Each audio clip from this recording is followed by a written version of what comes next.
You picked the wrong tree to piss under. The voice crackled through the static of an old hunting radio, just as the alien scout zipped up his biosuit and turned in confusion. By the time he spotted the wire coiled around his boot, it was too late. The explosion didn't come from beneath him, it came from above, a spike-lined log swinging down like a hammer from the treetop. When the dust settled, he was gone. Somewhere high in the canopy, wind chimes made of bone clinked softly, barely heard beneath the hum of a storm rolling in.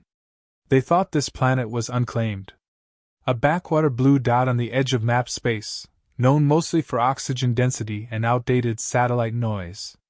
The scouts, 6 elite members of the Creo Reaping Corps, were dropped silently into a dense forest with the directive to observe and prepare for future extraction routes. Earth's resources were valuable. Its people were not. That was the line in the official log. Primitive bipeds. Poorly organized. Still using combustion vehicles and projectile weapons. The scouts were instructed to remain cloaked, make no contact, and relay coordinates from above the canopy.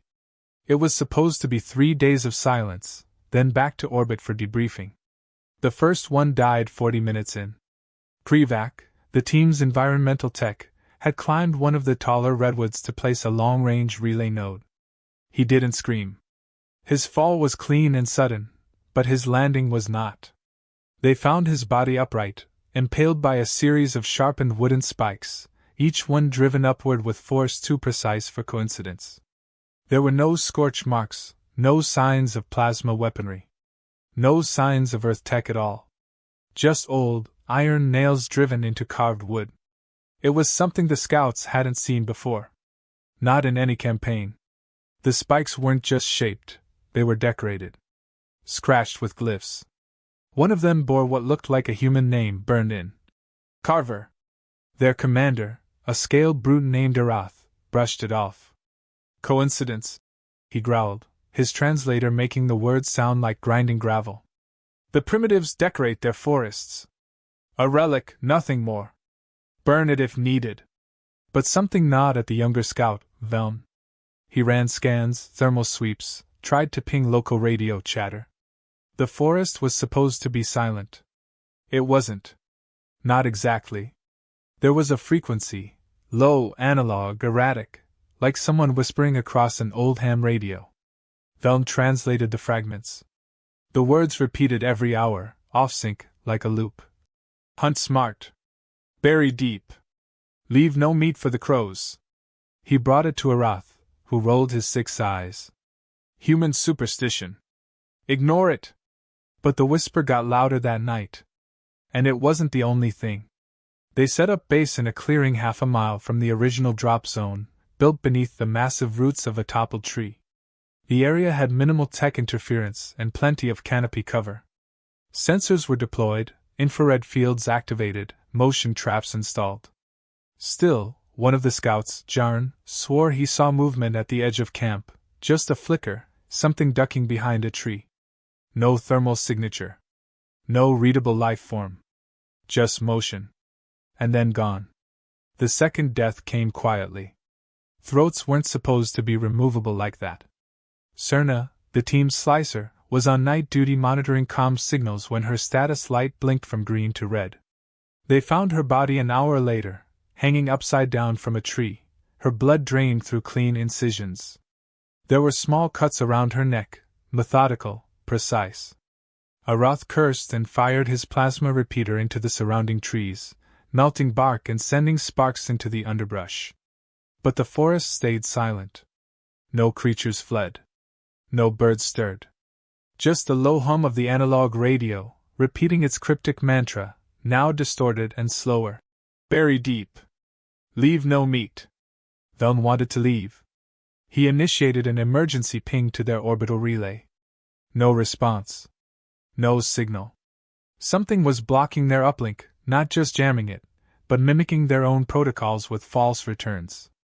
The signal was being looped, bounced, and corrupted by someone who knew how their comms worked. It wasn't Earth tech. Not officially. But it was effective. That's when they found the camera. It was strung between 2 branches by fishing line and chewed rope. An old trail cam, partially rusted, duct taped to a hand-carved perch. Velm pulled the data card.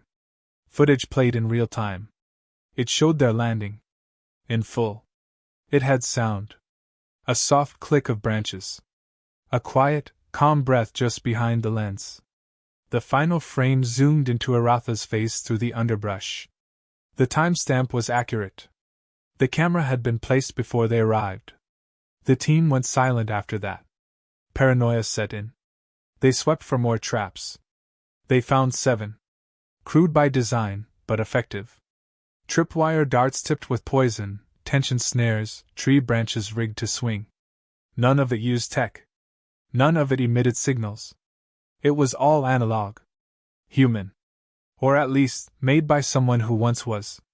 By dawn, only 3 remained. Veln, Arath, and a gunner named Resh. They huddled inside their makeshift bunker, surrounded by motion sensors and traps of their own. Arath refused to admit defeat. "It's 1 human," he spat. "1. He can bleed. He will die." But Velm had noticed something that chilled him more than the deaths.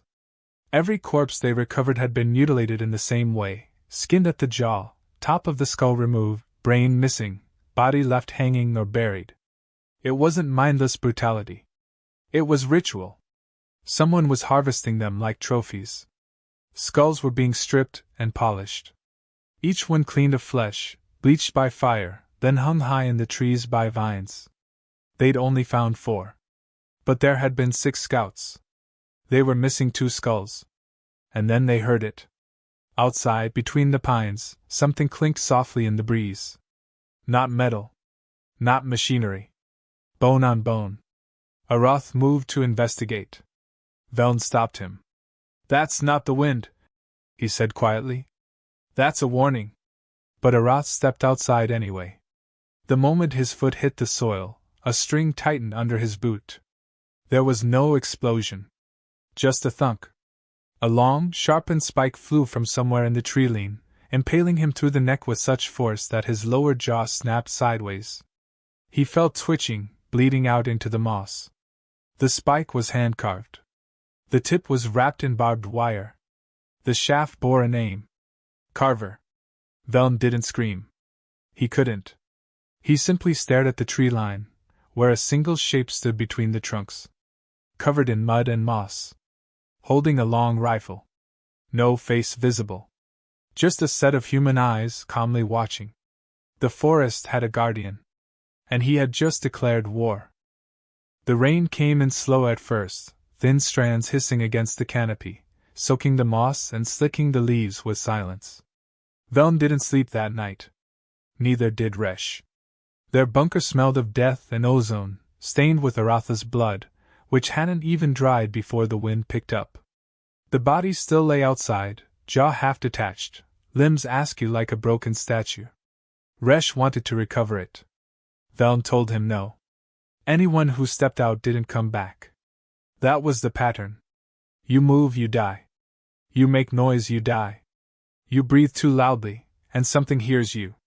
They stayed in the bunker until the next morning, eyes wide, weapons drawn. But no attack came. Just wind. Just rain. Just the faintest sound of bone tapping wood above them, somewhere high in the trees. When light finally cut through the branches, they moved. Not far, just enough to circle the bunker, scanning for new traps. The sensors they'd deployed the day before had all been disabled. Not broken. Removed. Carefully. The tripods were gone. The motion wires clipped. Even the ground sensors were dug out clean, like someone had unscrewed them with surgical care and taken them without leaving a trace. Except one. Velm found it near a tree root, sitting in a hand-dug hole, blinking red. Still active. Still transmitting. But the data coming out of it was wrong. It showed 4 lifeforms circling them. 4 warm bodies. There were only 2 of them left. That was when Resh raised his weapon and aimed into the trees. He didn't say a word. Just aimed, breathing hard, and fired. The plasma round struck a branch and exploded, sending burning bark and splinters down in a cascade. Nothing fell. No blood. No scream. Just the after-sizzle of ionized air. Resh cursed and fired again, this time at the ground. Another explosion. More smoke. Still nothing. Velm grabbed his arm and pulled it down. That's what he wants, he said through clenched teeth. Wants us to waste ammo. Panic. Give away our positions. Resh turned to him, eyes wide and twitching. What the hell is this, Velm? Who is he? A mercenary? A tribal? This isn't human military protocol. This is art. Velm didn't answer. He was watching the blinking sensor light. It was still showing 4 targets, moving slowly in a circle. Except the circle was closing. They moved. Fast. They left the bunker behind, heading uphill through mud and slick roots, careful not to touch anything that looked too deliberately placed.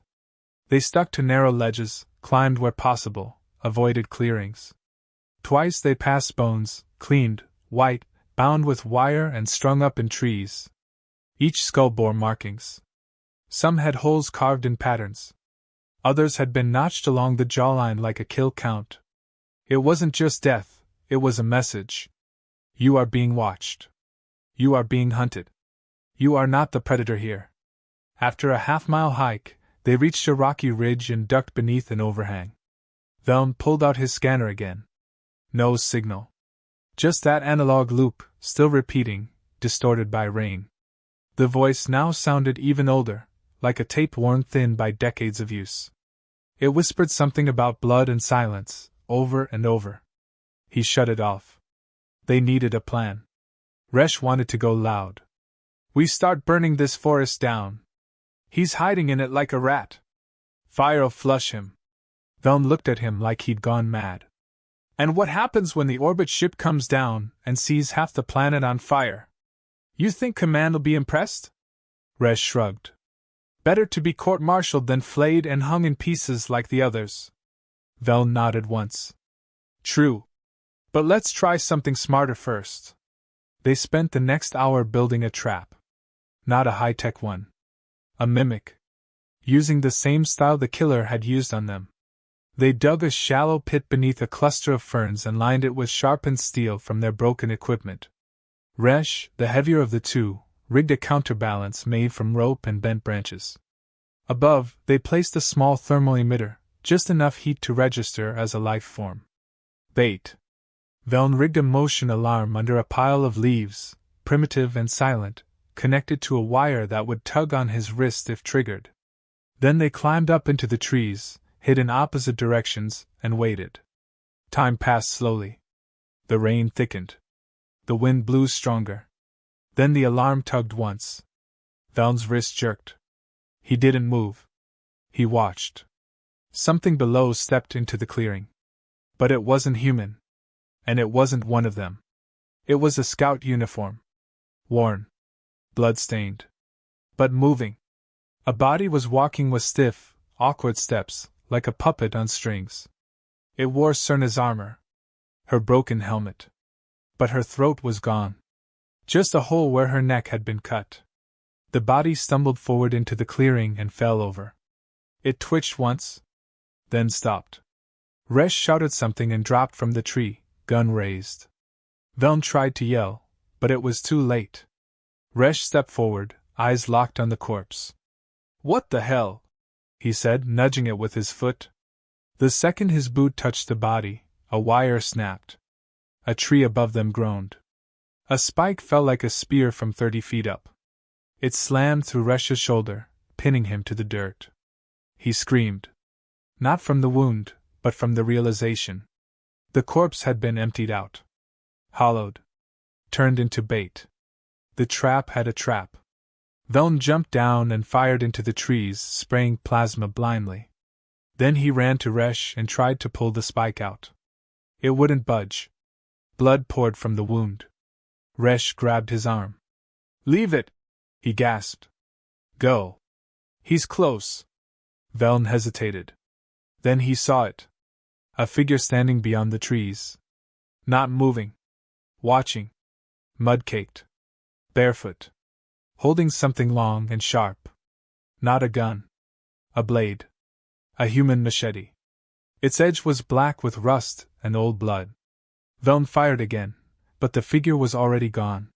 He dragged Resh out from under the tree and patched the wound with field gel. They ran again, stumbling, panting, rain stinging their eyes. Behind them, the analog radio voice started up again. Only now, it had changed. The words were clear. Not on loop.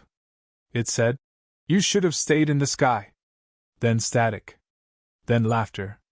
Human laughter. Dry. Cruel. Alone. They didn't stop running until they reached the edge of a cliff. The ground gave way to a ravine, deep and thick with fog. There was no way across. No bridge. No climb. Just the end of the forest. Behind them, the trees rustled. Resh turned, rifle raised, bleeding and pale. Veln stood beside him, eyes scanning the tree-line. No movement. No sound. Then, from behind a rock, a skull rolled forward. It was Cerna's. The jawbone was missing. The top was carved with a new mark. The mark of a man named Carver. The fog rolled in thicker, swallowing the trees like a slow tide. Veln crouched near the edge of the cliff, mud streaked across his face, his rifle lowered but trembling slightly in his hands. Resh was fading fast, his breathing shallow, his shoulders soaked with blood that turned black in the low light. The ravine before them was a drop into nothingness, a jagged gulf that marked the boundary between the known forest and something else entirely. They had mapped the terrain before landing. The satellite scans had shown a slope, not a drop. The landscape had changed. Or the map was never right to begin with. Veln wasn't sure which idea terrified him more. They didn't speak for a long time. Every word felt like bait. Every sound might give away their position to something that never seemed to tire, never rushed, and never made noise unless it wanted to. Carver had not followed them into the clearing. He didn't need to. He had already made it his. That was the realization gnawing at Veln's brain. They weren't being hunted through the forest. They were being steered. Herded. Each turn, each scare, each trap, it wasn't random. It was design. And they were falling through it like animals into a funnel. Resh tried to sit up and groaned, his voice hoarse. "We need elevation. Signal won't push through the canopy here. Too much interference." He coughed hard, spat blood into the dirt, then laughed weakly. "Assuming he hasn't chewed the satellites already." Veln looked at him. Resh's humor was the only thing keeping either of them from collapsing into panic. But it was fraying at the edges. Every time Resh blinked, he stayed still a little too long. Every breath came shallower. Veln knew the wound would take him if something else didn't get there first. They moved. Veln dragged him along a narrow path hugging the cliffside, winding toward a distant rocky outcrop they hadn't noticed earlier, its shape obscured by fog but tall enough to possibly punch through the tree cover. Resh barely spoke, his boots dragging through the underbrush. The sound of dripping water followed them, branches heavy with rain, leaves shaken by distant gusts, and always, somewhere far but never far enough, the faintest echo of something clicking against wood. At one point Veln froze. A branch underfoot didn't snap, it sang. It gave a slight musical ring, high-pitched and metallic, like something carved too thin. He looked down and saw it. Bones. Carefully whittled into thin rods and hung across the trail. A primitive alarm system. And now it had been triggered. Resh saw it too, his good hand fumbling for his weapon. "He's close." Veln nodded, helping him move faster. But already the woods felt tighter. The trees seemed closer. The light dimmer. Carver wasn't chasing them. He was closing in. Not as a figure. Not as a presence. As the entire forest. He didn't walk through it, he was it. The hunter had become the landscape itself. They reached the rock face just as twilight folded into full darkness. Veln climbed first, hauling himself up with bleeding hands, carving holes into the soft stone with a blade he had taken from one of their own field kits. Resh followed in painful silence, teeth gritted, his every motion a fight against the spike wounds still embedded in his flesh. When they finally reached the top, the world opened just slightly. The trees below formed a sea of black and green. A small clearing to the west glowed faintly from where plasma fire had scorched the trunks earlier. It was the only sign left of their technology. The top of the rock was flat and wide. A good spot. Velm set up the emergency transmitter. He knew it likely wouldn't work, but it was a routine that gave him purpose. Every flick of a switch, every calibration, every soft beep, it pushed the fear back, if only slightly. He aimed the antenna to the stars and watched the signal blink. No reply. No acknowledgement. Just silence. He didn't even curse. Instead, he turned to see Resh curled on the ground, one arm across his chest, eyes barely open. You ever think, Resh said through cracked lips, that maybe Earth wasn't theirs anymore? Velm frowned. What do you mean? Resh exhaled a laugh, half cough. This planet. All this green. All these animals. We assumed it was abandoned. Undeveloped. But what if we were just looking at the wrong parts? What if someone's been training this land for decades? He closed his eyes. Not a soldier. Not a general. A farmer. A gardener. One who grows his traps. Velm didn't answer. He just stared out into the trees again, where the shadows moved in unnatural ways. The thought made too much sense. They had landed in someone's home. Not a house. Not a village. A territory. A sanctuary built by violence. Not to keep people in, but to keep intruders out. A rustle came from below. Not loud. Just deliberate. Velm moved to the edge and peered down the rock face. He saw nothing at first. Then he noticed what wasn't there. The vines they had used to climb were gone. Cut. Not removed. Cut at the base, as clean as a scalpel stroke. That was when he noticed the line. A thin thread of twine stretched across the ledge. His boot had almost touched it. He stepped back. It was attached to something in the trees above. A voice echoed from the dark, distorted slightly, but undeniably human. Calm. Almost bored. You made it far. Velm didn't speak. He didn't know where to answer. Your friend won't see sunrise, the voice added, casual as conversation over morning coffee. But you've still got some choices left. Run, maybe. Or jump. They all think jumping gets them out. Velm scanned the trees, rifle ready. But he knew it wouldn't matter. Then Carver stepped into the clearing below. Not camouflaged anymore. Not hiding. Just standing there in the open, wearing worn combat gear, streaked in blood and sap, bones dangling from his belt like medals. His face was mostly hidden beneath dark cloth, but his eyes were visible. Cold. Focused. Familiar in a way that made Velm's stomach turn. He didn't aim a weapon. He just pointed to the trees beside him. One of the scout's skulls hung from a rope, its eye sockets packed with moss. Carver turned and vanished into the forest, not even running. And Velm understood. The game wasn't over. It hadn't even begun. Not really. Because now, Carver was giving him something far worse than death. A head start. Velm didn't sleep. He didn't even close his eyes. Hours passed in a blur of flickering torchlight and the distant creak of trees swaying under the weight of skulls. Resh lay still near the transmitter, wrapped in a heat blanket, but his breaths were thin, barely there. Velm checked his pulse twice before giving up on pretending he could save him. The spike still stuck out of Resh's chest like a cursed tree branch, too deep to pull, too thick to break. Removing it would only make him bleed faster. Leaving it meant he'd bleed slower. That was the choice Carver had left them with. A slow death or a fast one. When the sky lightened and fog curled away from the cliffs, Velm knew time was up. Carver had made his move and stepped out of the shadows for a reason. Not to intimidate. To announce. The man wasn't hunting anymore. He was harvesting.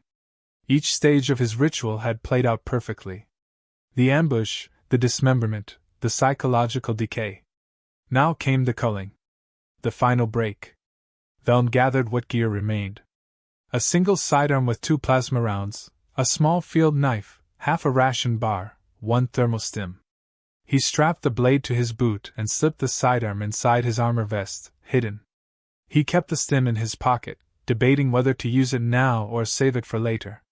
It could give him a 10-minute burst of speed and strength, but the crash afterward would be brutal. And he didn't think he'd get a second chance. As he stood, he looked at Resh one last time. "I'm sorry," he said, and meant it. Resh didn't respond. Just the sound of the wind through his lips like the last breath of an old tree. Velen didn't look back again. He walked to the edge of the outcrop, knelt, and peered down the ridge. The fog had settled low over the forest floor. It wouldn't hide him forever, but it would give him cover for a few minutes. He had no plan. No direction. Just one objective: survive long enough to figure out what Carver wanted. Because Velen had started to believe this wasn't just some rogue human lashing out at invaders. This wasn't revenge. It was purpose. He slid down the rock face, scraping his gloves on mossy stone, landing hard in damp soil. The earth smelled of rot and pine. The same forest he had dropped into 3 days ago now felt like something ancient, older than the warships in orbit and deeper than any trench he'd seen on other planets. Every root seemed to move. Every shadow blinked. He moved fast, cutting through the undergrowth in zigzag patterns, trying not to make a straight line. He avoided clearings. Avoided broken branches and obvious paths. Carver wanted him to run wild. Panic. So he didn't. He moved with the cold patience of someone who'd seen too many battles to believe in heroics. He knew fear got you killed faster than bullets. After an hour, the trees opened into a grove, quiet and unnaturally symmetrical. In its center sat a massive, gnarled stump. On top of it were objects. Small, personal things. Velen stepped closer and saw what they were: fragments of uniforms, ID tags, rank insignias, even a melted helmet plate from Arath. All arranged like an altar. Carver hadn't just killed them. He had catalogued them. Displayed their pieces like museum artifacts. Behind the stump, something caught Velen's eye. A tarp. Torn and moss-covered. He approached cautiously, lifting it with the edge of his blade. Beneath it was a dugout pit, dry and reinforced with wooden planks. Inside were crates. Human-made. Earth origin. Old-style military storage boxes, the kind not issued anymore. He opened one. Weapons. Not alien. Human. Bolt-action rifles, wire garrotes, bear traps. All marked with faded serial numbers and stenciled names. Some were from wars long past. Earth wars. Guerrilla weapons. Jungle kit. And beside them, books. Not digital, not military. Paper journals. Dozens of them. Handwritten. Notes about terrain, climate, trap strategies, hunting philosophies. Some pages sketched with detailed diagrams of alien scout biology, pressure points, joint weaknesses, thermal blind spots. This wasn't the work of a man. This was a manual. A doctrine. Carver had been planning this for years. Velen sat down slowly, breath catching. He realized what this meant. Carver wasn't just defending his land. He was curating his war. Studying every alien he'd ever encountered, building an ecosystem of death tailored to invaders. Every tree, every trap, every whisper on the radio, it had all been part of a strategy that evolved with every kill. A sound broke the silence. Footsteps. Not leaves crunching. Not a branch snapping. Just a single footstep, deliberate, behind him. Velen turned, hand on his weapon. Carver stood 5 feet away, holding a rusted machete in one hand and a torch in the other. His clothes were stitched together from parts of military uniforms and animal hide. His eyes were calm. Detached. Velen aimed the pistol, finger on the trigger. Carver didn't flinch. "You made it farther than the others," he said. Velen didn't speak. He studied the man's stance, waiting for a move. "You're smarter," Carver continued. "You learned." Velen said nothing. His finger didn't move. "I used to think it was enough to scare them," Carver said, pacing slowly to one side. "Let them run. Let them bleed. But you've been watching too. Reading the land. Adjusting. He nodded, almost with respect. That's rare. You built all this for us? Veln asked, voice low. Carver shrugged. Not just you. Anyone who comes. I prepare the same. Doesn't matter the species. You're insane. Insane would be letting you spread. Veln fired. The plasma bolt sizzled through the air, but Carver was already gone. The stump exploded behind him, spraying splinters.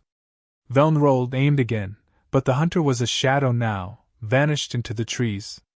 Veln backed toward the crates, grabbed the first thing his hand touched, an old gas flare, and ignited it, tossing it into the grove.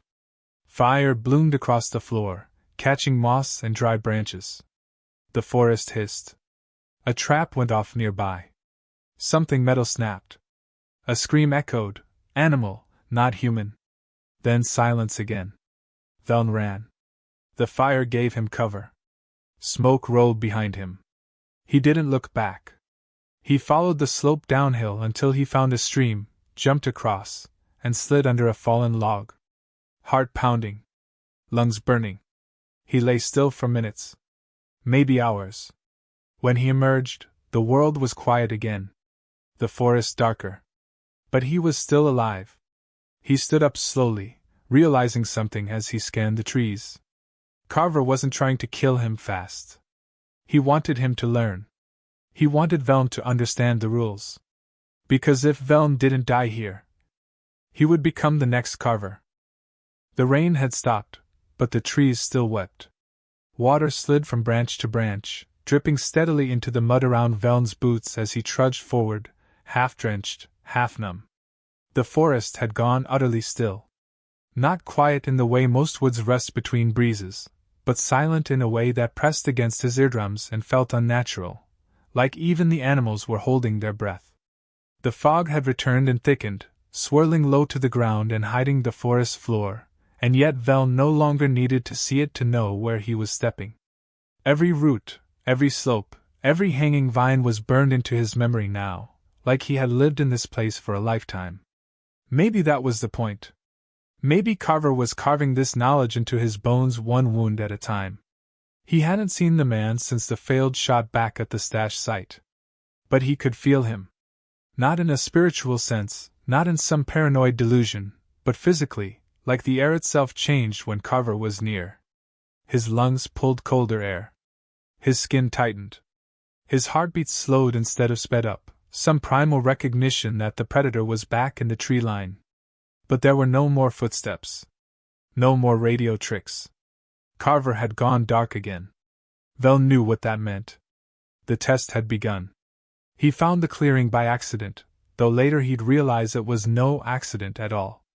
The trees opened slowly, the trail sloping upward toward a flat shelf of stone that jutted from the hillside like the lip of a broken jaw. There were scorch marks on the ground. Old ones? Some human, some not. Craters from plasma fire. Dents from old kinetic rounds. And bones. So many bones. Clean, sorted into piles, each stack arranged by species. Human, alien, others Veln didn't even recognize. But it wasn't a massacre site. It was a monument. And at the center of it stood a metal spike, rusted through but still tall, still sharp, with a single skull perched on top like a crown. Its surface had been carved with dozens of symbols. Not alien. Not tribal. Just simple letters in a human hand. Each one a name. One of them was Arath. Another was Serna. And there, at the bottom, freshly carved, was Resh. Veln approached without meaning to, pulled by a gravity that wasn't physical. Something in him had changed. A few days ago he would have recoiled. Now he examined the carving with the scrutiny of a soldier reviewing a mission report. Each name was dated. Each date was timed. Carver hadn't just killed them. He had documented it all. Meticulously. He hadn't carved Resh's name before killing him. He had carved it before leaving Veln with him. That was the kind of confidence he moved with. He didn't track his prey. He scheduled them. A sound behind him made Veln turn. Not fast, not startled, just ready. Carver stood a few paces away, his machete down by his side, a small pack slung over one shoulder. He wasn't masked anymore. His face was rough, sun-scarred, marked with tiny pale lines that could have been burns or just the tally of too many years in the wilderness. His beard was streaked with gray. His eyes were cold. Focused. But not angry. Not even proud. Just tired. "You're still here," he said quietly. Velm didn't respond. He didn't raise his weapon. He didn't run. Carver walked forward and dropped the pack at Velm's feet. Inside it were supplies. Water, a field knife, a blanket. Not trophies. Not traps. Provisions. "You pass," Carver said, as if that explained anything. Velm stared at him. "Pass what?" Carver looked away toward the trees. "Understanding." There was silence again. Then Carver sat on a fallen log like he wasn't standing in a graveyard of his own making. Like the bones didn't matter anymore. "I used to think it would be enough to warn them off. To leave signs. To scare them into turning back. But they always came back. Your kind. The others. Ships, scouts, miners, surveyors. Didn't matter. They'd always send more." His voice wasn't bitter. It was dry. Matter of fact. "So I stopped warning." Velm took a slow step forward, still watching every move. "Why me?" Carver tilted his head. "Because you stopped being a scout. You became a survivor. You watched. You listened. You learned. You didn't try to win. You tried to live." He leaned forward, elbows on his knees. "I did the same once." "You were military," Velm said, not a question. Carver nodded. "Earth Defense Corps. Black Recon. Jungle Fronts. After the retreat from Andromeda Sector, I stopped getting orders. So I made my own." Velm looked down at the spike again. "So this is it? You kill and collect and eventually die out here with your trophies?" Carver didn't smile. "No. I teach." Velm narrowed his eyes. "You call this teaching?" "Only the last lesson. The rest happens before." Carver stood again and pointed behind Velm. A small trail, nearly invisible unless you were looking for it, wound down the back side of the clearing. It was marked with simple flags, scraps of fabric tied to branches. "That path leads to the old comm relay station. Still got parts. Still transmits on a few dead bands. If you're smart, you'll wait for night, slip through the marsh, and ping your ship with low-frequency pulses. It'll take a few hours. But they'll hear you."